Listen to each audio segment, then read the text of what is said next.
Hello friends, मैं Ramraj Ram PGT Jagati Kendriya Vidyalaya number 1 बनूशा cantt. Today I am going to discuss about human development, मानव विकास। मानव विकास जो चैप्टर है वह कक्षा 12 के भूगोल विषय में तीसरा अध्याय है, मानव विकास। आज हम इस पर चर्चा करेंगे। मानव विकास के अंतर्गत एक डेफिनेशन है, उसी से हम इसके अर्थ को समझने की कोशिश करते हैं। डेफिनेशन कुछ इस प्रकार है: human development is defined as the process of enlarging people's freedom and opportunities, their wellbeing. Human development is about the real freedom ordinary people have to decide who to be, what to do and how to live, by Dr. Mehboob ul Haq and professor Amartya Sen. ये वही दो economist हैं।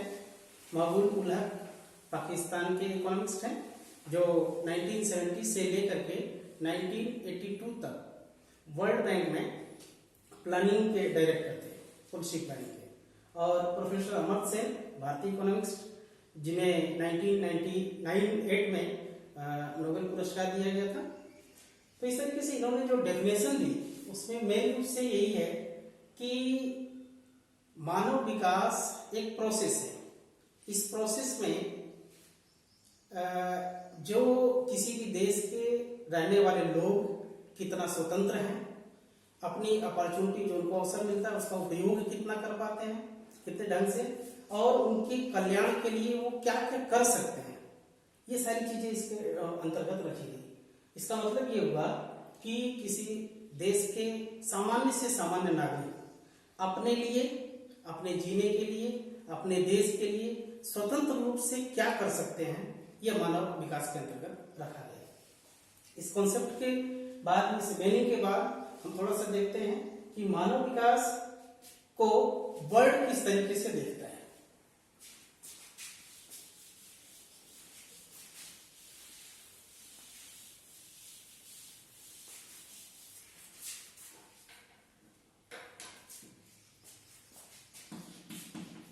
UNDP, United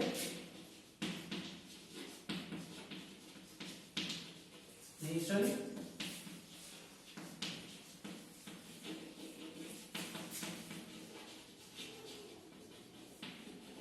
development programme, UNDP united nation development programme 1993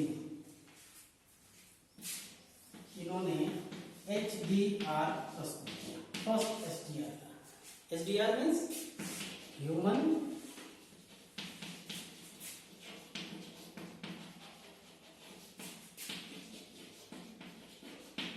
development report. इस report में UNDP ने मुख्य रूप से दो बातों को मेंशन किया।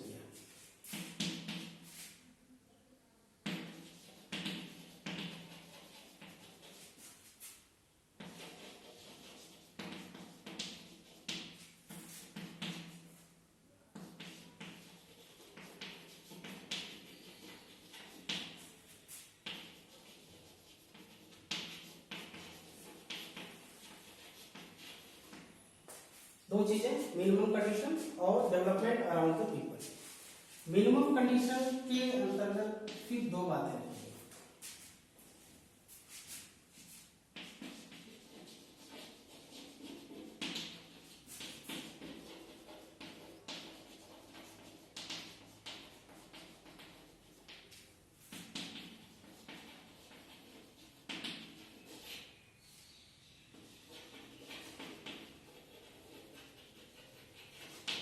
दो चीजें यहाँ पर मिनिमम कंडीशन क्या रखी जाए, इसके अंदर दो चीजें थी, प्रोग्रेसिव डेमोक्रेटाइजेशन और दूसरा इंक्रीजिंग एम्पावरमेंट। ये दोनों चीजें थी। प्रोग्रेसिव डेमोक्रेटाइजेशन का मतलब यह है कि डेवलपमेंट एक डेमोक्रेटिक कंडीशन में, डेमोक्रेटिक तरीके से चले, मीन्स फ्री, स्वतंत्र होकर। और प्रोग्रेसिव का मतलब कंटिन्यूस, सतत चलनी चाहिए। और इसके लिए फिर वहां के जो लोग हैं उसके या उनके बीच में उनके पास जो है एम्पावरमेंट हमेशा बढ़ता है। एम्पावरमेंट जो सशक्तिकरण है, जो उनके अंदर करने की क्षमता, वो चीज बढ़े। और साथ ही साथ ये किया किसका जाए डेवलपमेंट, ये बड़ा इंपॉर्टेंट टॉपिक था कि किया किसका जाए। तो ये बताया गया कि पीपल के अराउंड डेवलपमेंट को रखना है, न कि डेवलपमेंट के अराउंड पीपल को। इसलिए सेंटर जो बनाया गया कि पीपल को ही उसके अराउंड जो है डेवलपमेंट को बनाया जाए। पीपल को ऐसी अपॉर्चुनिटी दी जाए, चॉइस दिए जाए, उनके सामने फ्रीडम रखा जाए ताकि वो खुद जो है डेवलपमेंट कर सके ज्यादा से ज्यादा। इस एसडीआर को तैयार करने में इन बातों को रखा गया। इसी के आगे जब हम चलते हैं, यही एसडीआर जब इंडिया के रेफरेंस में देखें, इंडिया में एसडीआर, इंडिया में एसडीआर जो था वो तैयार करने का काम किया गया by PC, planning commission.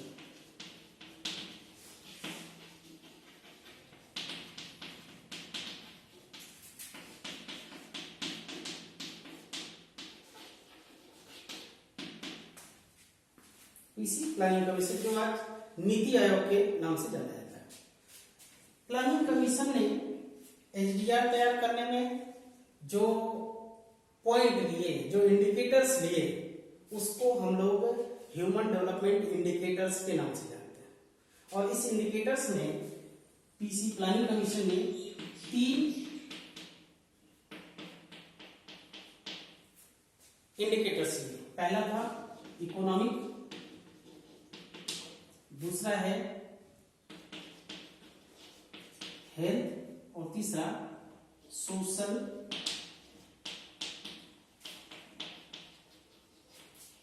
Important. ये 3 चीजों को इन्होंने इंडिकेटर्स के रूप में यूज किया। आगे हम इसी को एक एक करके देखते हैं।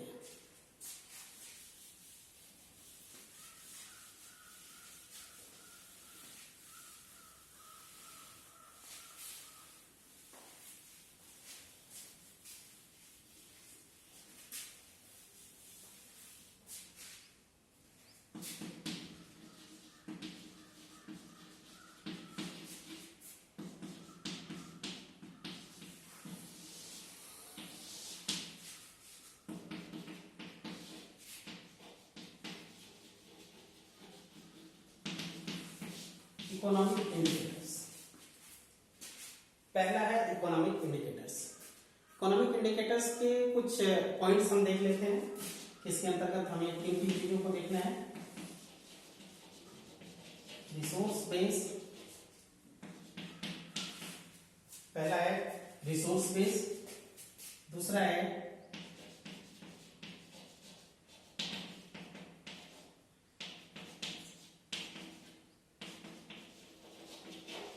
पीपल, और इन दोनों से जो कॉमन चीजें निकल करके आएंगी अभी हम बताएंगे।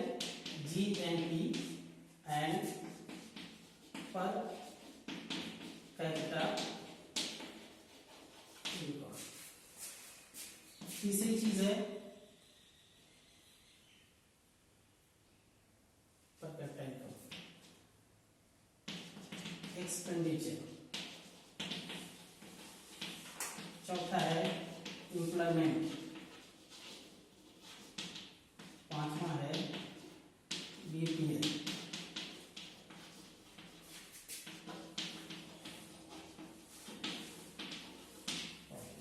अब यहां पे देखते हैं पहला इकोनॉमिक्स में ये सारी चीजें कहीं न कहीं ये सब एक दूसरे से जुड़ी हुई होंगी, एक दूसरे के साथ ही होंगी। पहला है रिसोर्स बेस। इकोनॉमिक का आधार ही रिसोर्स है। किसी के पास वेल्थ क्या है, कितना उसके पास रिसोर्स है, वो कितना अपने आप को विकसित कर सकता है, इट्स डिपेंड ऑन उसके पर्टिकुलर रिसोर्स पे डिपेंड करता है कि उसके आसपास क्या क्या चीजें उपलब्ध है। भारत एक देश है, यहाँ के लोग जब रिसोर्स की बात करते हैं तो रिसोर्स में हम लोग जानते हैं कि भारत रिसोर्स के अकॉर्डिंग बहुत रिच है। पर इस रिसोर्स का बेस हमने जब देख लिया कि नहीं हम तो रिच है, हमारे पास रिसोर्स भी पर्याप्त है, तो क्या इस रिसोर्स की एक्सेसिबिलिटी पीपल तक है, या पीपल यहाँ तक पहुंच पाता है, इस रिसोर्स को यूज कर पाता है? अगर कोई यूज कर पाता है तो किस तरीके से करता है और कितना करता है? अगर हम टोटल रिसोर्स की बात करें, टोटल प्रोडक्शन की बात करें, जो पीपल के संपर्क में आया और जितना प्रोडक्शन उसने किया, तो वो उस देश का जीएनपी बन जाता है, ग्रॉस नेशनल प्रोडक्ट बन जाता है। और जब टोटल प्रोडक्शन हमने निकाल दिया उस देश का जीएनपी जब टोटल आ गया तो टोटल पॉपुलेशन से अगर डिवाइड कर दे उस टोटल जीएनपी को, that is called per capita income. जब पर कैपिटा इनकम पता चल जाता है, इसको एवरेज इनकम भी कहते हैं, पर कैपिटा इनकम पता चलता है तो व्यक्ति के पास पर कैपिटा जो इनकम है उसके आधार पर वह चीजों को बनाता है, अपने पास जोड़ता है, अपने आसपास की चीजों को विकसित करता है, कोशिश करता है कि वो सारी चीजें डेवलप मात्रा में हो और उनको बढ़ाने की कोशिश करता है। जब बढ़ाएगा तो उसके लिए उसको इसके एक बैलेंस करना पड़ेगा, एक्सपेंडिचर देखना पड़ता है। यहाँ पर मैं अगर कुछ स्टेट का एग्जांपल देता हूँ, कुछ हमारे यहाँ स्टेट हैं जो शुरू से ही एक रिच कंडीशन में है, कुछ पुअर कंडीशन में है। जरूरी है कि वहां पर रिसोर्स है, रिसोर्स का यूटिलाइजेशन हो रहा है, वहां के पीपल जागरूक है, वहां के पीपल एजुकेटेड है, वहां की प्लानिंग सही चल रही है, तो वहां पर रिसोर्स का यूज भी हो रहा है, पर कैपिटा इनकम भी अच्छा है। जैसे पंजाब, महाराष्ट्र, केरला, हरियाणा, गुजरात, ये स्टेट ऐसे हैं जहां पर कैपिटा इनकम अच्छी है। तो जब अच्छी है तो वो रिसोर्स भी वहां पे अच्छे यूटिलाइज हो रहा है, और जब वो लोग ज्यादा पर कैपिटा इनकम जब अच्छा हो रहा है, रिसोर्स यूटिलाइज कर रहे हैं, तो एक्सपेंडिचर भी करेंगे। पैसा हमारे पास है, अगर हम खरीदेंगे, पैसा हमारे पास हम किसी चीज को बनाएंगे, उसको इन्वेस्ट करेंगे, तो ऑटोमेटिक डेवलपमेंट होगा, ऑटोमेटिक प्रोडक्शन होगा, और उसका इम्पैक्ट कहीं कहीं हमारे डेवलपमेंट में पड़ेगा, हम उसको विकसित करने की कोशिश करेंगे। तो ये एक्सपेंडिचर भी उसी तरीके से देखा जाएगा। जब हमारे पास पैसा आएगा, इनकम आएगा। पर कैपिटा इनकम में मैं थोड़ा सा एक डाटा दे दूं कि पर कैपिटा इनकम के हिसाब से, प्रति व्यक्ति आय के हिसाब से देखा जाए तो एक कंडीशन बनाती है 0 से फर्स्ट। ये मैं पर कैपिटा इनकम की बात करूं तो 0 उस देश को कहा जाएगा जिसका पर कैपिटा इनकम, जिस व्यक्ति का पर कैपिटा उस कंट्री में $100 होगा, उसको 0 काउंट किया जाता है। और $75,000 अगर है तो उसको हम 1 पॉइंट में रखते हैं। तो ये पर कैपिटा का एक मेजरमेंट है। यहाँ के अकॉर्डिंग अगर देखें तो इंडिया की क्या कंडीशन है, तो इंडिया की जो कंडीशन है पर कैपिटा इनकम के हिसाब से 2015 में $5,663 थी, जो इंडिया का पर कैपिटा इनकम बताया जाता है। तो इस तरीके से हम लोग आगे चलते हैं। एम्प्लॉयमेंट की बात करें, किसी देश का एम्प्लॉयमेंट जरूरी नहीं कि हर एक युवा वर्ग जो वहां के पीपल है सब लोग एम्प्लॉयमेंट के रूप में ही काम करे, सब लोग को वो जॉब ही मिल जाए। भारत का एक रेशियो है कि केवल 25% लोग ही एम्प्लॉयमेंट के रूप में रोजगार पा पाते हैं। एम्प्लॉयमेंट का मतलब ये है कि अगर एम्प्लॉयमेंट में आ गए, अच्छा एक पोस्ट पे आ गए, या उनको अगर एक माध्यम मिल गया जीने खाने का, तो अपने लाइफ स्टाइल को, अपने दिनचर्या को, अपने आसपास के वातावरण को, अपने समाज को ऑटोमेटिक को थोड़ा सा अप करना शुरू कर देते हैं, वो विकसित करना शुरू कर देते हैं। तो इस संदर्भ में जो है सारी चीजें ऊपर की तरफ विकसित होने लगती हैं। फिर एक पॉइंट आता है बीपीएल, बिलो पॉवर्टी लाइन। इसके अंतर्गत अगर हम देखें तो कुछ हमारे देश रिच और पुअर, कुछ हमारे स्टेट हमारे देश के रिच और पुअर है। इसका मतलब ये है कि बिलो पॉवर्टी लाइन है, यहाँ पर गरीबी रेखा का एक मूल्यांकन किया जाता है, उसके लिए कई सारे मेजरमेंट देखे जाते हैं। वहां मैं डिस्कस नहीं करूंगा, केवल बीपीएल के अंतर्गत मैं इतना ही बताऊंगा कि बहुत सारे स्टेट हमारे ऐसे, नॉर्थ ईस्ट के स्टेट ले लें, एमपी, छत्तीसगढ़, झारखंड, ऐसे स्टेट ले लें जहाँ पे ट्राइबल्स अभी भी हैं, जहाँ पर एजुकेशन कम है, जहाँ पर जो है कि बहुत सारे रिसोर्स की कमी है। तो ये सारी चीजें हैं जहाँ पर बीपीएल की कंडीशन देखी जाती है। तो ये कहीं कहीं ये सारे फैक्टर समझ आए कि इकोनॉमिक बेस को बताते हैं, ये सारे इंडिकेटर्स को दिखाते हैं कि कैसे जो है कि इस आधार पे हम मेजरमेंट करते हैं। तो इसमें सब में कुल मिला जुला करके ये पर कैपिटा इनकम जो है ये सबको एक साथ जोड़ता है और इसी के आधार पे सारी चीजें निकलती है। दूसरा पॉइंट देखें,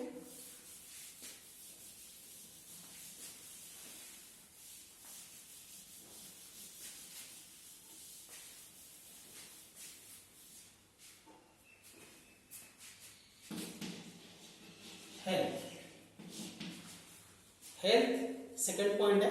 हेल्थ इज वेल्थ, जैसा कि हम लोग सुने हैं, पढ़ते भी हैं,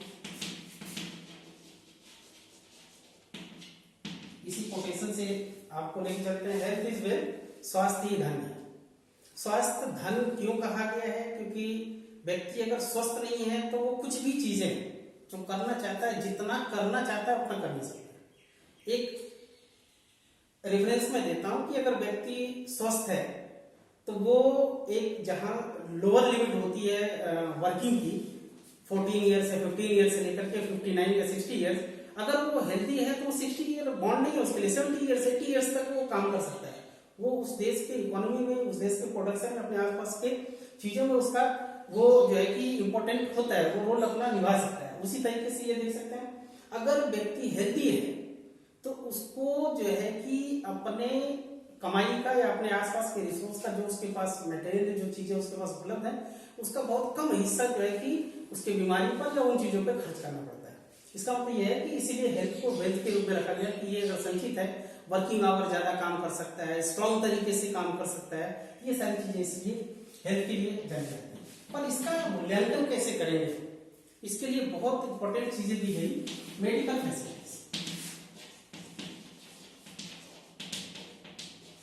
मेडिकल फैसिलिटीज की बात की गई कि हेल्थ का संबंध सीधे मेडिकल फैसिलिटीज से। हेल्थ तभी अच्छा हो सकता है जब हमारे पास मेडिकल फैसिलिटी अच्छी हो, हमारे पास जनता के लिए सुविधाएं अच्छी हो। मेडिकल फैसिलिटी का रेफरेंस हम देखें तो कई सारी चीजों के रूप में देख सकते हैं। पहले है मोर्टेलिटी रेट, दूसरा है इन्फेंट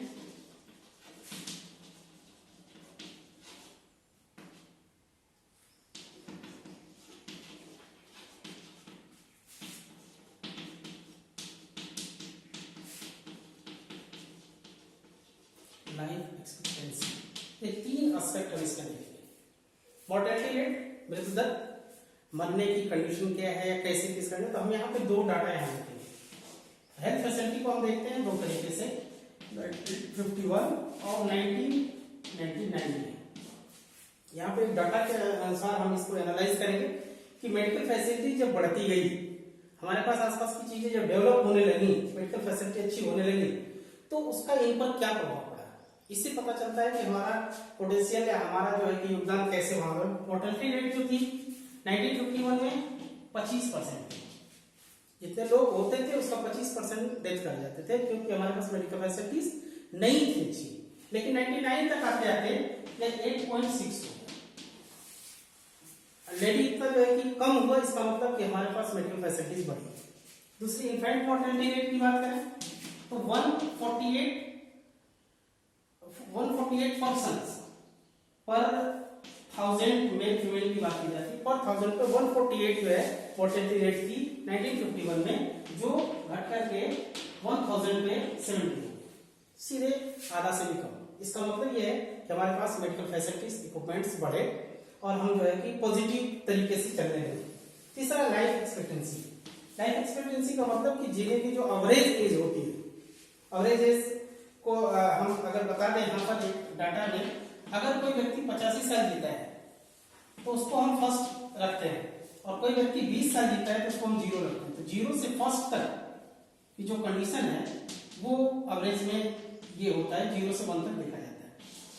ये जीने की क्षमता है, एवरेज की बात की गई। हमारे यहाँ लाइफ एक्सपेक्टेंसी की बात की जाए तो 51 में यह जो है कि हमारे पास 37 ईयर्स की थी, और अब जो है कि 99 में ये हो गई 62 ईयर्स, और अभी पर 2011 का डाटा कहता है कि 68.3 ईयर्स हमारे यहाँ लाइफ एक्सपेक्टेंसी, जीने का जो एवरेज है वो है। ये चीज डाटा से क्लियर होता जा रहा है कि जैसे जैसे समय बढ़ा वैसे वैसे ही हमारी मेडिकल फैसिलिटीज बढ़ी और हमारे यहाँ जीने का स्तर बढ़ा, लाइफ स्टाइल बढ़ी, लोगों के अंदर जो है कि अधिक जीने की चाह बढ़ी। जब अधिक जीने की चाह बढ़ेगी, अधिक जिएंगे तो अधिक वर्किंग करेंगे, अधिक प्रोडक्शन करेंगे और आसपास की चीजों को डेवलप करने की कोशिश करेंगे। यहाँ पर ये चीज। अब थर्ड हम देखते हैं कि थर्ड इंडिकेटर्स क्या है।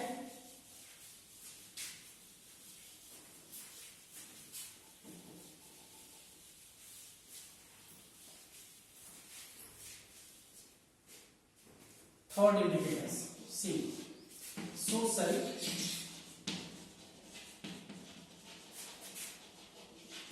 इम्प्लॉयमेंट,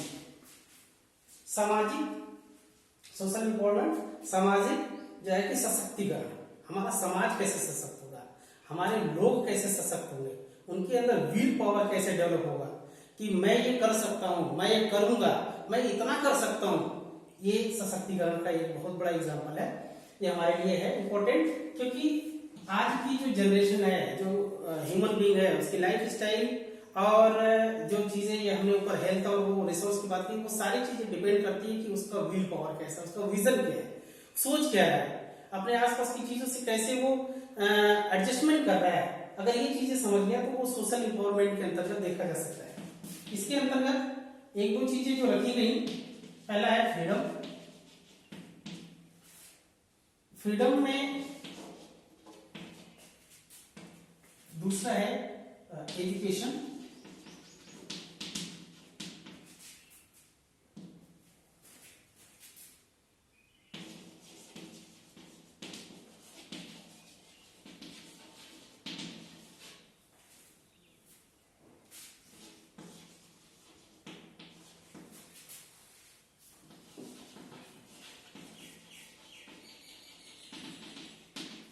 दो चीजें इसमें, एजुकेशन। एजुकेशन के अंतर्गत हम कुछ दो तीन एस्पेक्ट देखेंगे। एक, फर्स्ट क्लास से लेकर के 5th क्लास तक स्कूल एजुकेशन, फिर 6 से लेकर के 12th क्लास तक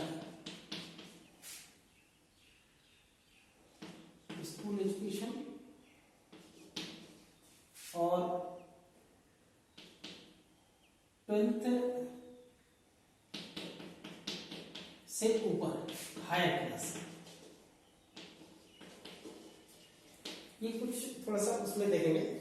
सोशल एम्पावरमेंट में फ्रीडम कहा गया कि सोशल एम्पावरमेंट देख करके और एक पॉजिटिव एम्पावरमेंट तभी आएगा जब हम अपने सामने वाले को या देश में रहने वाले लोग को स्वतंत्रता देंगे कि तुम जो कर रहे हो वो बेहतर बेहतर कर सकते हो। जब उसके सामने ये बात आती है कि हाँ वो स्वतंत्र होकर के डिसीजन ले सकता है अपने, तो उसकी कैपेसिटी जो है बिल्डिंग होती है, सेल्फ कैपेसिटी बिल्डिंग डेवलप होगी, और वो जब बढ़ेगा आगे तो उसके सामने चॉइस अपॉर्चुनिटी आती है, जो भी अवसर उसको मिलेगा उसमें वो चॉइस रखता है और उसको अपने हिसाब से, ये नहीं कि मैं उस पर थोप दूंगी, तुम्हें यही ट्राई करना है, यही इसी फील्ड में जाना है, तो फिर वो हम उसको स्वतंत्र नहीं कर पाए, उसका सेल्फ का डिसीजन नहीं निकल पाएगा, वो कुछ कर नहीं पाएगा। पर उस चॉइस हम उसके ऊपर छोड़ दें, तो जो अपॉर्चुनिटी दे, जो उसको दें, उसमें जो है उसकी चॉइस से छोड़ें, तो इससे क्या होगा कि वो आगे चल करके अपने हिसाब से जो भी डिसीजन मेकिंग करेगा, जो भी वो कैपेसिटी डेवलप करेगा, वो जो है कि उसके हित के लिए होगा, उसमें वो पॉजिटिव रिस्पॉन्स देगा, ज्यादा हार्डवर्क करने की कोशिश करेगा। तो इस तरीके से हम फ्रीडम की बात करते हैं। एम्पावरमेंट यहीं से डेवलप होकर